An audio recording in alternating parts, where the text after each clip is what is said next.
Olá, graça e paz do Senhor Jesus, um excelente dia para você, que a graça do Senhor seja sobre a tua vida, que o teu coração esteja repleto de paz e de alegria nessa manhã.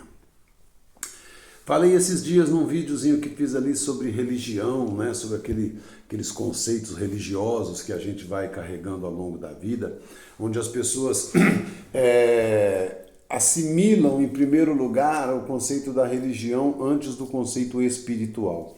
E digo isso porque a gente confunde muito, né? Espiritualidade com devoção, com forma de culto, com expressões de fé. As expressões de fé, elas são realmente uma bênção, são uma coisa muito importante na nossa vida, a gente ter aquele tempo, né, onde a gente vai à igreja, ou se você é de outra religião, à sinagoga, ou à mesquita, ou onde quer que você vá, né? Não vem ao caso aqui. Isso é muito importante que a gente tenha esse tempo de devoção, porque esse tempo é adoração coletiva, é o momento em que a gente está com os amigos, com as pessoas que nós, né, que professam a mesma fé que nós, que têm o mesmo propósito que nós, e essas pessoas se reúnem, né, numa reunião que chamam de culto, uma reunião de adoração, uma reunião de celebração principalmente.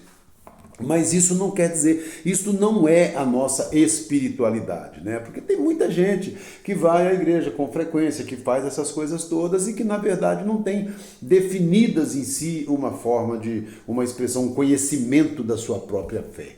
E a palavra de Deus, a Bíblia, nos diz que nós devemos saber como responder àqueles que perguntarem a razão da nossa fé. E eu tenho encontrado pelo caminho muita gente, mas muita gente mesmo, que não sabe falar da sua própria fé. As pessoas sabem falar das expressões religiosas, sabem falar da forma de culto, sabem falar dos costumes, da doutrina, de um monte de coisa, mas não sabem falar em que está baseada a sua fé. Né? E é importante que a gente conheça isso. Isso é fundamento. Os fundamentos da sua fé têm que ser por você compreendidos. Porque se você não entende o que foi que aconteceu, você fala assim, Jesus veio e morreu pelos meus pecados. Tá, bacana, mas o que isso quer dizer? Por que ele tinha que morrer? O que foi que aconteceu? Como é que é esse processo todo? Então é importante que a gente conheça as Escrituras, que a gente compreenda realmente aquilo que a palavra de Deus diz, né? Como é que foi, por quê, o que houve, o sacrifício, como é que era isso tudo, porque você precisa saber quem é você. Você não pode viver essa esquizofrenia espiritual, né, que muita gente vive, que você não sabe quem você é, uma crise de identidade, uma coisa maluca. Você fala assim, eu sou cristão. Tá, você é cristão, tudo bem. Você é cristão católico, você é cristão protestante, você é cristão carismático, você é cristão pentecostal, você é cristão reformado, você é cristão de qual segmento? Porque cristianismo é tudo isso aí, né? Aliás, aproveito para repetir o que já falei mais de uma vez. O cristianismo não é a religião de Jesus. O cristianismo foi inventado pelo imperador Constantino lá depois no século IV, né, ano 320, alguma coisa, que Constantino tornou oficial o cristianismo como a religião do Império Romano. Né? Jesus Cristo não tem religião, Jesus Cristo não veio formar uma religião. É importante que a gente saiba disso.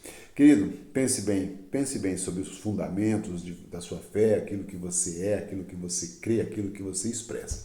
Caso contrário, você vai passar o resto da vida assim, sem saber, sem entender. Né? Se você fala assim, mas com relação à salvação da alma, né? Aquela questão da transcendência, né? A gente vai ter uma vida após a morte, como é que vai ser isso? Aí o cara fala assim, eu não sei, naquele dia é que Deus vai saber se eu vou ser salvo ou não. Que vida mais besta que você vive. Você precisa realmente compreender essa questão. O que a Bíblia diz a respeito disso? Vamos buscar na palavra. A palavra diz assim, se com a tua boca confessares a Jesus Cristo como Senhor, e em teu coração creres que Deus o ressuscitou dentre os mortos, então será salvo. Acabou. Você não tem que ficar preocupado com isso. A palavra diz, salvação é algo que Jesus Cristo veio te trazer de graça. Né? De graça. Você não tem que fazer nada para ser salvo. Apenas crer e confessar Jesus Cristo. Mas vamos falar sobre isso num outro momento, senão o vídeo fica muito longo. Forte abraço para você, que Deus te abençoe ricamente, que seu dia seja o melhor da sua vida até agora.